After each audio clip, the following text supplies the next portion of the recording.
this is Cat's Diamond Painting. Welcome to my channel, or welcome back if you've joined me here before.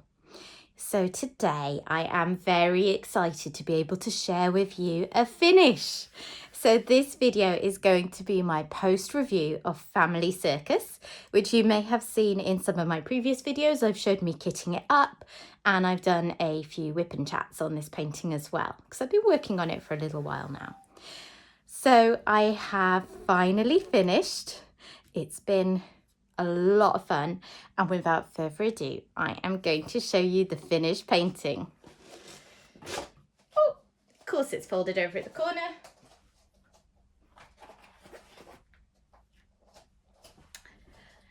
Here it is, Family Circus by Diamond Art Club.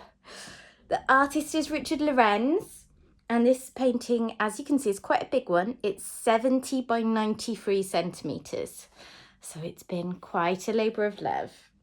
It's a square painting, if you're not aware, and it's got 64 colours, as you can see, because it's just so vibrant and just packed full of colour, isn't it?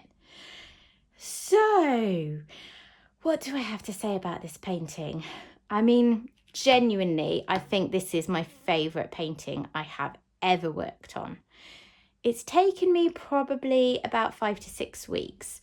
I'm not sure exactly. I started it on the 18th of May and I finished it yesterday, which was the 8th of August. But I haven't just worked on this solidly the whole time. I've taken plenty of breaks to work on other paintings. So I'm going to guess that this was about 5 to 6 weeks out of that time.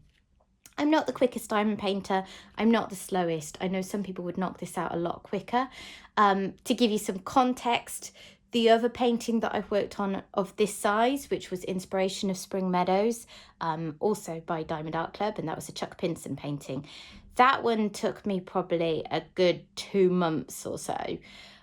So this one's worked up quite a bit quicker than the other one that I've done that was exactly the same size. So it's just such an incredibly fun picture, isn't it? I was messaging my family last night to see which one was which out of us, because I happen to be one of 4 children. And I have 1 brother and 2 sisters. So there's obviously the mum and the dad owl. It's the family circus, you know, representing all the mayhem of a family. My eldest sister and I agreed that this one was probably her, probably just because this one looks like she likes to go her own way and be a little bit different. I reckon I must be this one, the little one, because I'm the youngest, the baby of the family, but also I'm quite short anyway. And then my other sister thought maybe she was this one that looked serious. I reckon she's more this one because she looks stylish. You know, this one's going her own way, and this is the grumpy one. That's probably my brother. So I love that it did resonate with me on a personal level, but honestly, even if it didn't fit my particular family, I love the artwork. I bought this painting on a bit of a whim, having kind of, you know, it sort of passed me by in the previews and it didn't really jump out. And then when a friend was buying it and pointed it out to me, I was like, oh, actually, I think I do want that. And I managed to buy it just before it went out of stock on the first run of this painting. And then I was super happy that I had it. So in terms of actually working on the painting, because we've all been there, right, where maybe we love a piece of art, but it isn't actually so much fun to do in diamond painting, this one had it all. So I like a really good mixture of confetti and colour blocking in a painting. If you're not familiar with those terms, confetti is where you do lots of changes of colour in a small area. So, you know, where you do like these outliney bits and some of the more fiddly bits in the picture in the middle, there might be lots and lots of different colours going on in a small section. Although I don't think there were any really intense bits of confetti in this painting, to be fair. Colour blocking is where you've got a big block of colour, as the name would suggest. And there's no really, really big bits of colour blocking, and that suits me fine because I would find that really, really boring. I don't like really big bits of colour blocking, but if you look in this area and the bottom section and then all the outline, there's lots of areas where you could have a good little go with your multi-placer if that's what you like to do. I like a 4-placer personally, sometimes a 7-placer, and you can get through them quite quickly without, you know, that really like, oh my God, more of this colour, more of this colour. So that was perfect for me. I like a good mixture, and I think out of all the paintings I've done, this was probably one of the best balances. The other thing that was really nice, practically speaking, about working on this painting is the new square drills for Diamond Art Club. So you probably have heard me mention this before, or other content creators, but about a year ago, Diamond Art Club started manufacturing their own drills in-house. They're really, really nice quality. They're really even. There's very little trash. They've all got the same number of facets on top, so they match and it's extra sparkly. All of that is lovely. The bigger thing with this painting is it was the first painting I worked on where all of the colours were new square drills, actually apart from one, but that was only in it a tiny bit. And where that happens, Diamond Art Club brings the grid in a little bit. So they don't allow quite as much space per drill as they used to for their older drills, where they had to allow for some unevenness. And as a result, they just fit together like a dream. If you are not sure about squares and you're worried about them getting wonky, getting one of Diamond Art Club's newer releases that has new square drills with the Titan grid, I reckon you'll be fine, because if you lay them with a little bit of precision at first, they're going to force each other to stay straight because there's not really room for them to do anything else. They fit perfectly, as tight as they could without popping. So it's really satisfying. You know, you get lots of those nice sort of crunches as you push them into place. And then other things that are really good, I had enough drills. There were a few that ran a little low, but not that much, to be honest. I can't find enough ways to say how much I love this painting. I'm a little bit worried it might have ruined diamond painting for me, because nothing's ever going to be as fun again. I really hope that Diamond Art Club brings out more by this artist. It's just, his style is just so fun. And I don't personally hang my paintings on the wall, or very few of them, because I just don't have the wall space and I can't afford to frame them, and all those kinds of reasons. So, you know, this, maybe you wouldn't hang this in your living room particularly because it's quite childlike in some ways, but that's not a concern for me. This is going to live in a portfolio. I'll get it out and admire it every so often. But I do diamond painting for the fun of doing diamond painting far more than I do it for having art on the wall. So I really hope that they release more of his work. There is one other that they've released, Next to You, which came out in April, and we're waiting for a restock. Haven't decided yet if I'm going to get that one, because it's going to be quite an expensive one, and I don't love it quite as much as this one. So I might wait and see if they bring out any others. We'll see. We'll see if the FOMO grabs me. So in terms of cons, I mean, not many cons really. I'm going to be picky just to provide a bit of balance. So I've got my trash pot here. There's quite a lot in there. I mean, do bear in mind that when I say trash pot, I also mean random drills that I have dropped and can't figure out what colour they are. But there's really not a lot. There were a very small number with holes in them. I don't remember any tabs really. One of the bigger reasons for trashing drills is one of the only cons, and it's something I noticed on the other Diamond Art Club painting that had new square drills as well. Paler colours, I wonder if I can find any, but paler colours have a tendency to have marks on them. So, you know, your pale yellows, sometimes your pale blues, your pale peaches. Let's see. I mean, there is a pale pink one with a little mark on there, but I don't know if that will come out in the frame. Yeah, I mean, I could be looking for ages to find one in the pot, so I won't go too deep with that. But yeah, they had quite a few that had little stains, like dark marks that wouldn't rub off. It wasn't a problem because I had enough, but because I did have to trash quite a few of those drills, you know, it does get you wondering, am I going to run out? I've never run out of a colour so far on a Diamond Art Club kit, so I was reasonably confident, but, you know, I did wonder with a few of them. But I had enough to trash the drills that I wanted to trash and to complete the painting. What else? Oh, the brown shades as well, for some reason, they were particularly likely to have the holes in them. Again, it wasn't that many. It wasn't a big deal. And I had plenty, but just thought I'd mention that because it's funny how these things seem to run in certain colours more than others. And one thing that, I mean, it's not really a con. It's just a sort of FYI watch out for this. So with the drills fitting together so tightly, so neatly, like I said, sometimes if you don't quite push them down enough, the drills might just sort of sit above the painting, not properly stuck down. And if you didn't catch those, then of course they would drop off at some point. So they're not really popping drills because they're not being forced out by other drills, and once you push them down, they stay down. But you do possibly, with these newer paintings, need to go over them with a roller, which I probably wouldn't have bothered doing with older Diamond Art Club squares because there was never any need. But I will go over this with a roller just to make sure that those are all in place. So overall, as I say, my favourite painting I have ever worked on. The increase in drill quality is so much more noticeable in a kit with the tightened grid, and I really, really, really appreciate the effort that Diamond Art Club has put into changing their drills, changing the grid field, because it really has upped the ante on what was already a great product and one of my favourite places to buy Diamond Art kits from. I always say that. It shows how often I follow it with Diamond Art Club because I buy a lot of their kits. Yeah.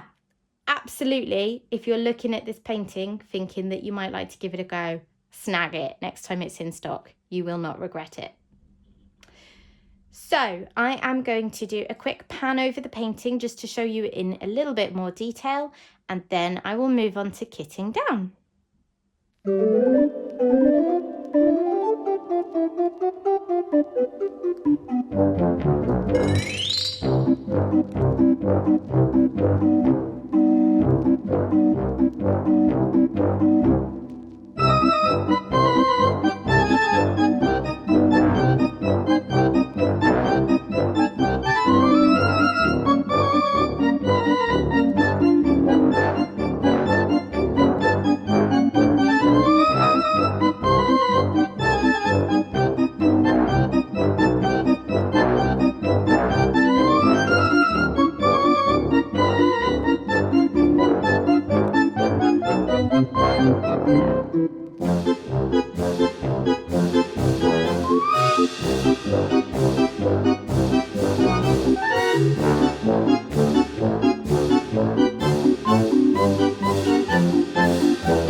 Okay, so like I said, I had plenty of colours, which means I have all 64 colours still to dekit.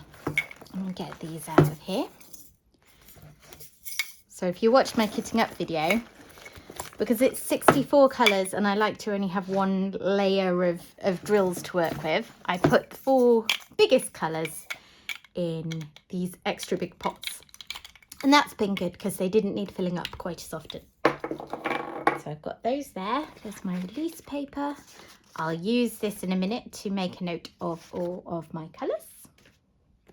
And I'll keep that for my logbook. I'm just going to check what's left in these. So these were the bags where I stored drills that wouldn't fit into my storage pots. And there's not a lot left. That one's empty. This one's got a few bags in it, which I'm just going to spill everywhere. No, I'm just going to, any that have drills in them, I'm going to quickly pop them in their pots so that I'm only having to dekit from one place, if that makes sense. And then the bags that are empty, I'll keep and see if I can use them when I'm kitting down.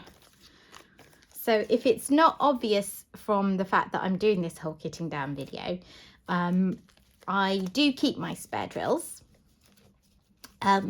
Largely because I'm impatient. So if I ever am in the situation where I run out of drills, it's nice to know that for quite a few colours I have spares. Particularly because I live in the UK and this is, Diamond Art Club is a US based company. So if I have to order spare drills from them, I know I'm entitled to do that under the warranty, because Diamond Art Club do replace drills if you don't have enough. But I would have to wait probably a couple of weeks to get them, and that would be really annoying. You know, imagine you're just about to finish a painting and then you run out of drills or something like that. Ooh.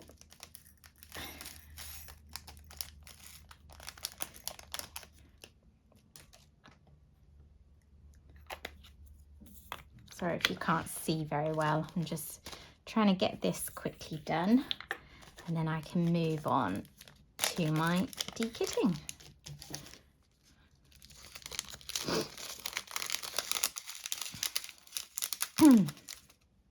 Oh, dropping them everywhere. Sorry if the lighting isn't great today. I normally have the curtains next to me drawn and to sort of stop glare, and then the curtains on the other side of the room open, and then lighting to suit that. But it's really hot, and if I have the curtains on the other side of the room open, then all the hot air that's on that side of the house at this time of the day will come into the room, and then it will just be uncomfortable all day. So hopefully the camera's doing a good enough job at adjusting for the light, and you'll be able to see me well enough.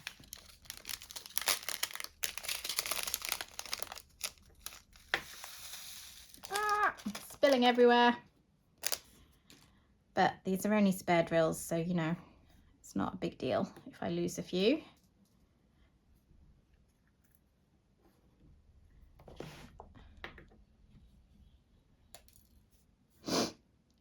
Finding red ones that I missed before. Put them in my trash pot.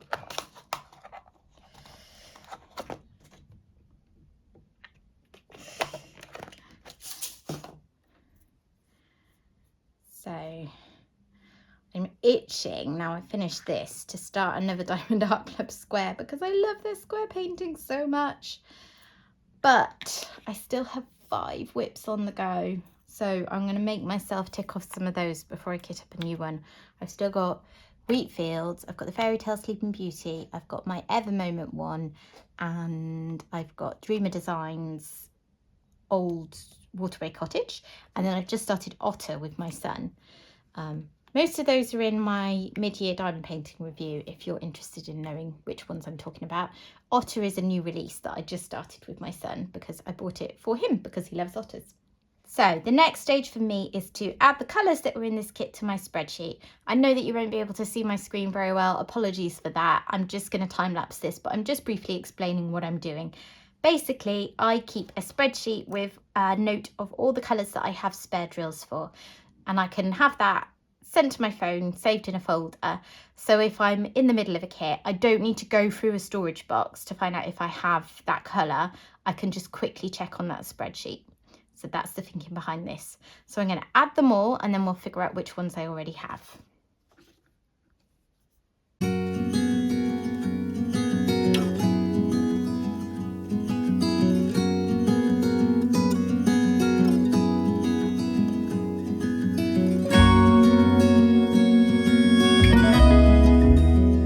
Phew, that was a lot of colours. Okay, I'm just going to double check that I've got them all by just using the feature in Excel to do a quick count. And yes, I have 64 rows, and I'm just outlining them in a grid because that's how I like it to be. Okay, so for the next stage, what I do, I'll do this in case you can see, but I'm not sure you'll be able to. So bear with me if this is invisible to you. Is use the filter in Excel to sort the colours in ascending order. And now I'm just going to go through and highlight any colours where I now have 2 rows for that colour, because what that means is I already had a pack of that colour in my spare drill storage and now I'm adding another. So it just tells me I'm going to find that first pack and pull that out to put the spare drills in rather than starting a new bag.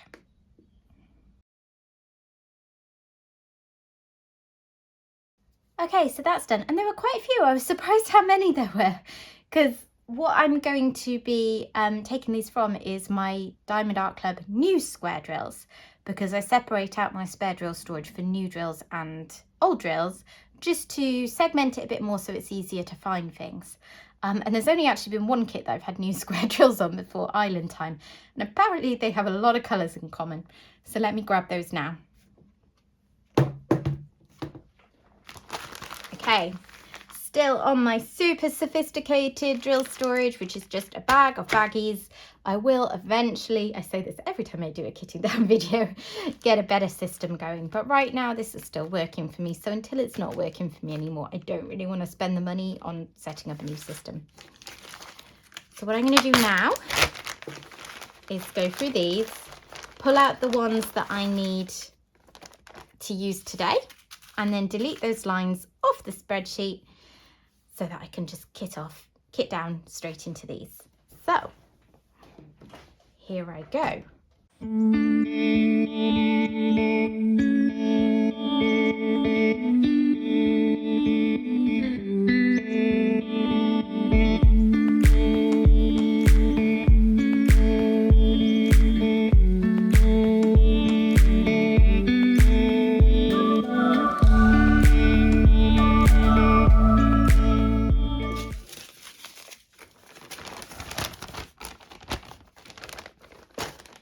Okay, so here are my bags that I'm now going to dekit into, and I have deleted all of the duplicate lines that I had highlighted off the spreadsheet.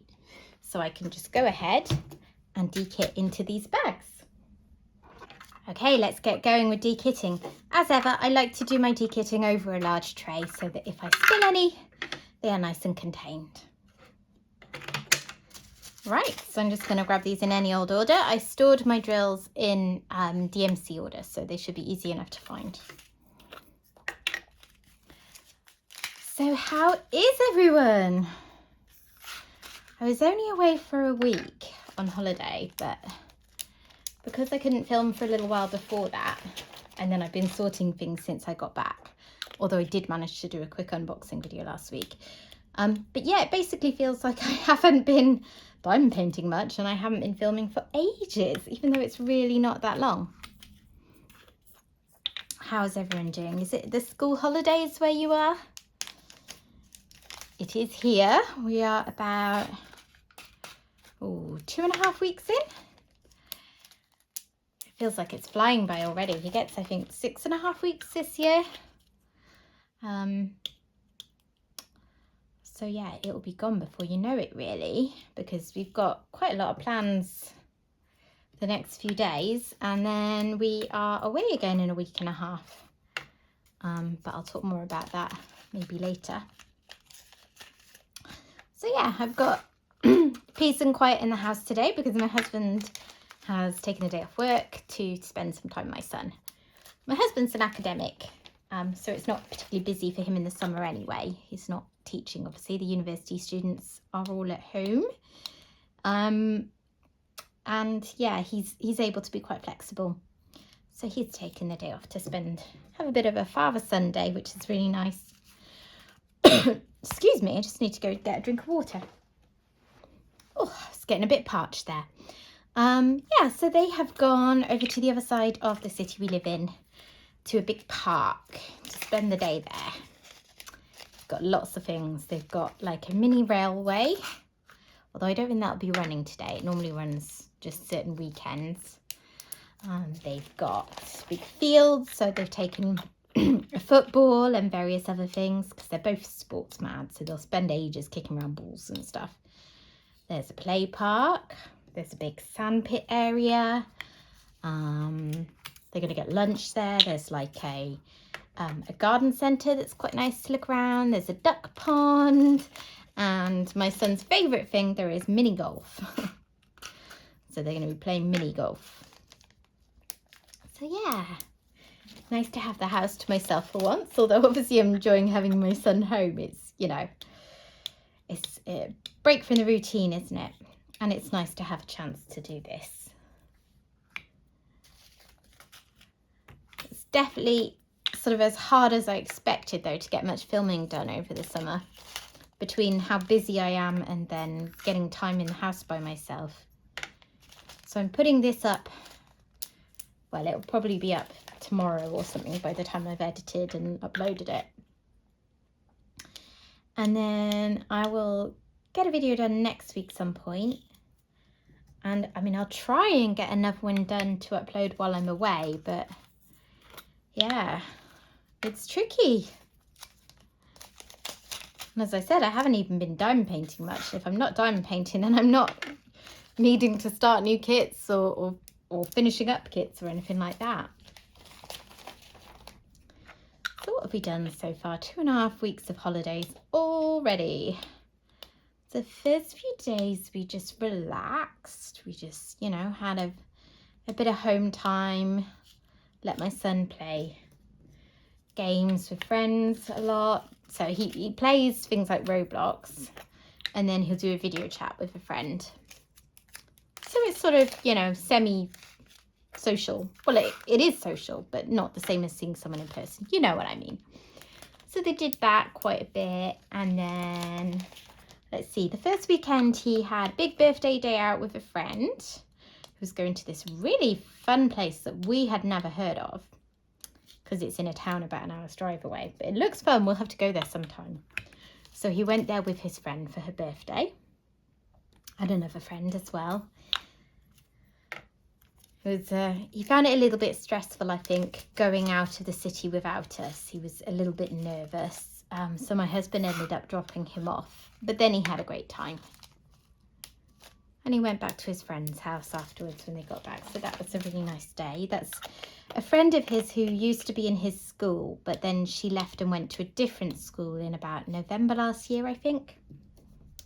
So they stay in touch, which is, you know, admirable really at their age. They're 8, you know, so they have to put the effort in. But yeah, they still get on well.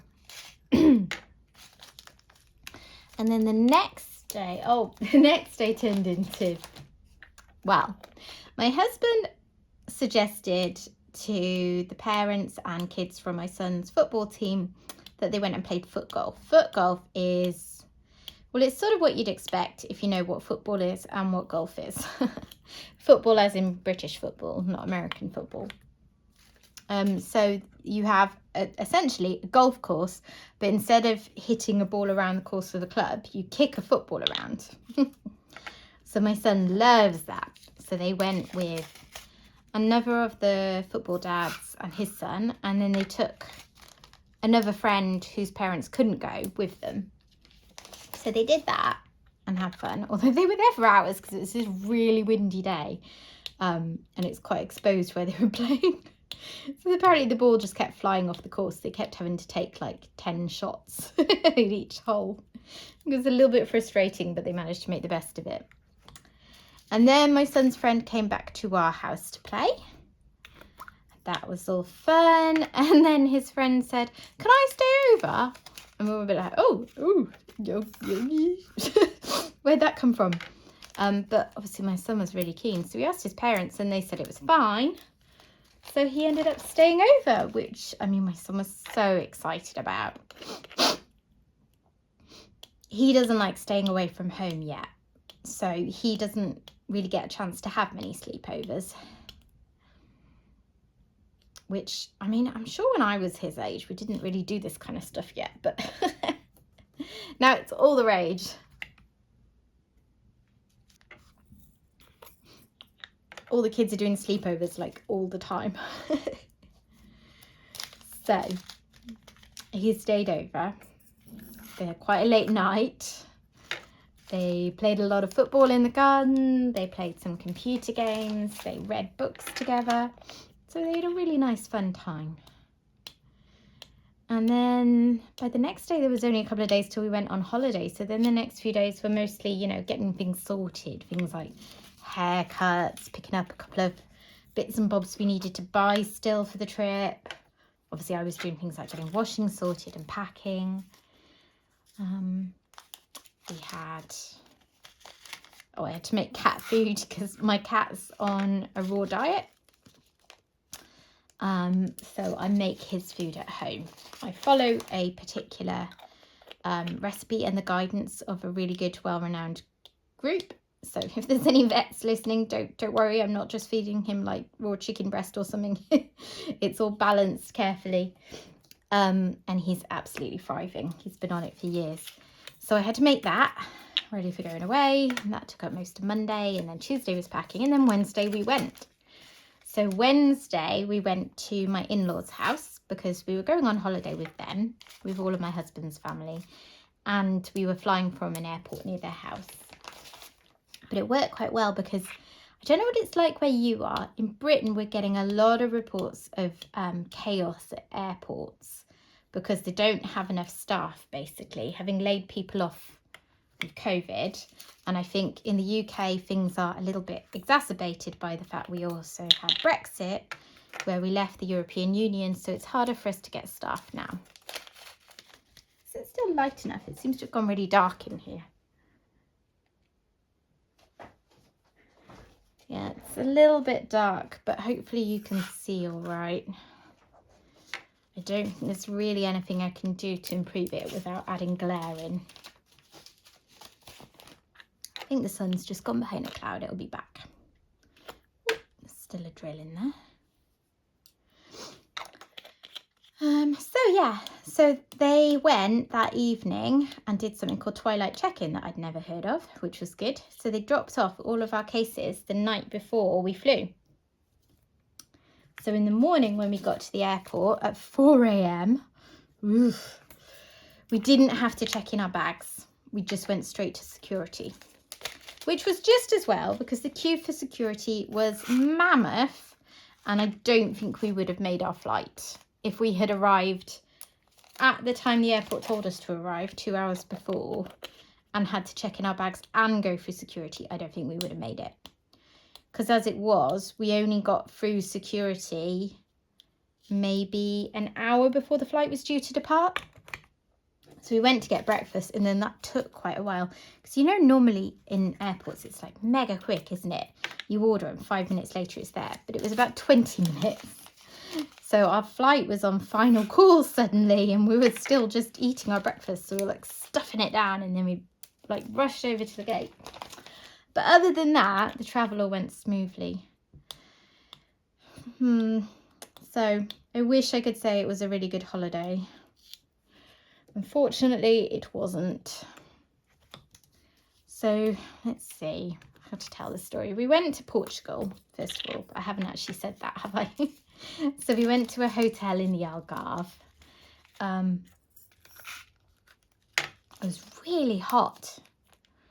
I mean, it was hot here as well, to be honest, but just everywhere in Europe is so hot this year. It's a bit of a concern. So I should specify that this holiday was bought for us as a present. So my parents-in-law bought this trip for the whole family. So for my husband and his brothers, and then our respective families.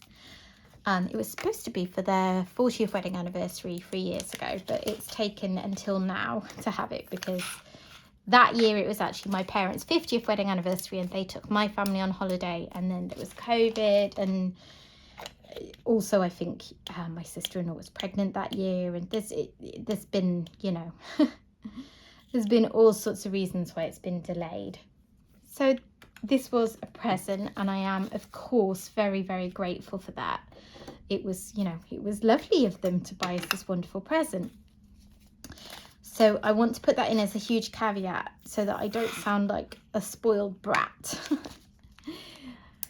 Because the hotel was not great. I really feel for my in-laws because I think that they were kind of had, you know. It was supposed to be a 4-star hotel. They'd paid 4-star hotel prices, and I don't know. It was maybe a 2 to 3 star, I reckon. I'm not that expert in these things, but I looked at lots of reviews while we were there, and a lot of people were having the same sort of problems as us and saying this is nowhere near a 4-star hotel. So let's see, what sort of things were not right. I mean, of course, there's nothing wrong with a 2 or 3-star hotel if that's what you're expecting and that's what you've paid for. But if you pay for a 4-star hotel, like my in-laws did, then, you know, you're expecting something a bit better, aren't you? Right, before I go on with the story, actually, let me see if any of these bags where I had surplus drills can be used. And they can, can't they? Because there's 3024. So I'll go through like that before I start making new drill bags.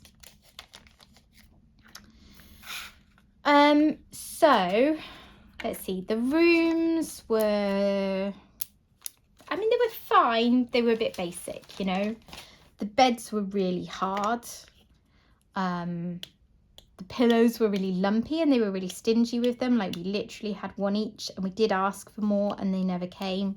So, you know, it's fine for sleeping, but if you want to like prop up in bed or anything to read, then, you know, not so great for that. There were things like, you know, there was a safe in the room, but you had to pay extra to use it. You could get beach towels, but you had to pay €10 per towel deposit, and you had to pay €1.50 each day to change it. There were all sorts of facilities that you had to pay extra for. So there was no tea and coffee making facilities in the room. But you could apparently hire a kettle from them, but again, you had to pay. And it just, that's not my expectation of 4-star all-inclusive hotel, you know.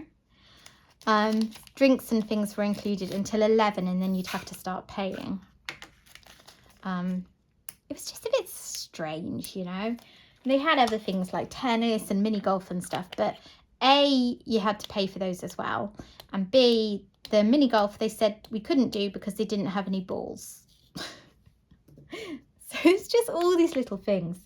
But there were a few bigger things that were problems as well. So, for example, my husband is vegetarian.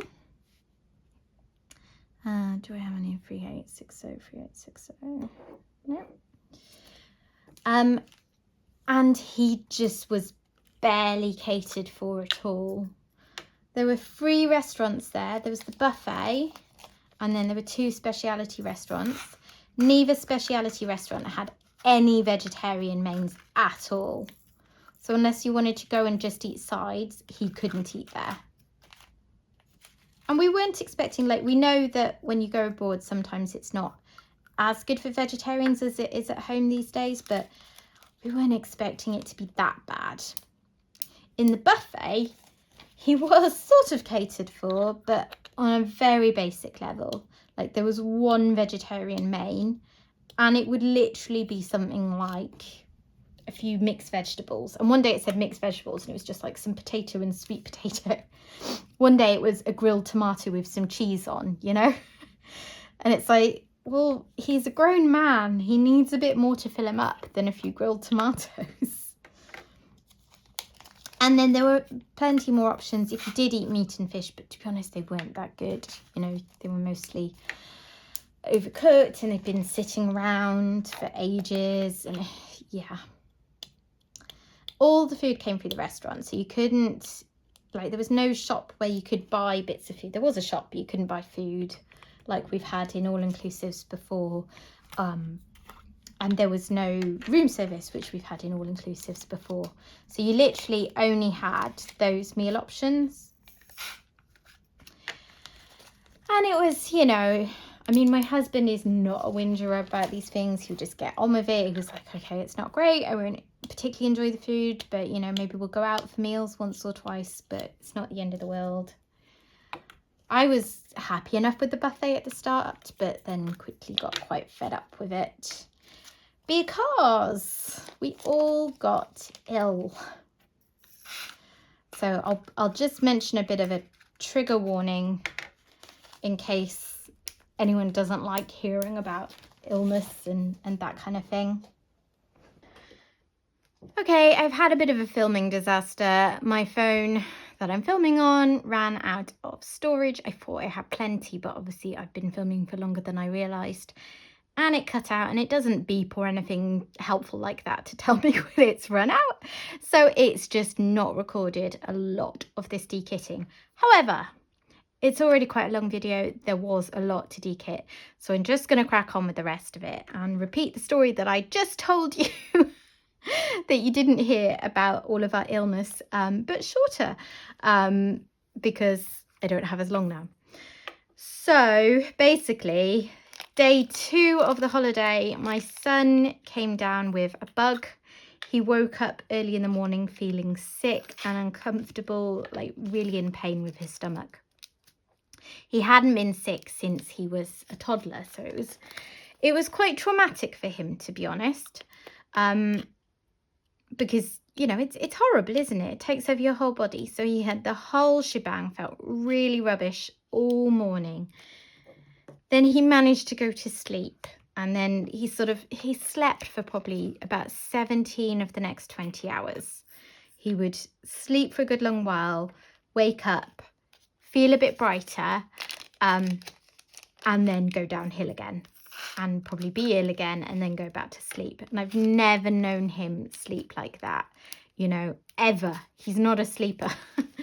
He'd just come over all drowsy, lay his head down. That was it. He'd be out like a light. So, you know, his body was fighting this bug. My husband also didn't feel right that day. He wasn't anywhere near as bad, thankfully. But he, you know, he had a funny tummy. He didn't want to eat. He was very tired. So he was resting up too. I was struggling mentally, I would say, at this point. I felt fine physically, but I was really upset for my son, who was finding it all very traumatic.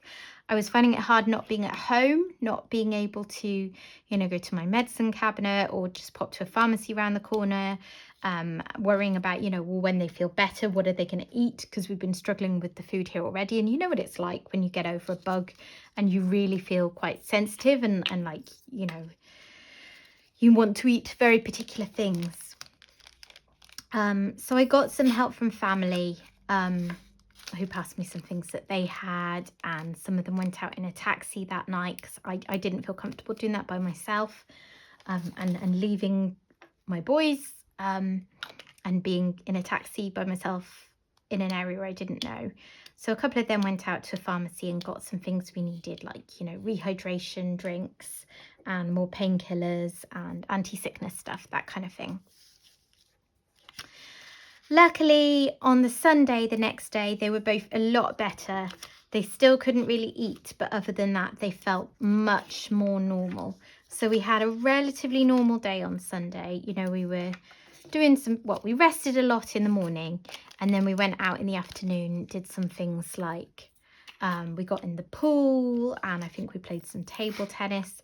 And we actually went out for dinner that evening because they were both feeling like they could eat. As it turned out, only my husband could really. But it was still nice to get out and get off the hotel, you know.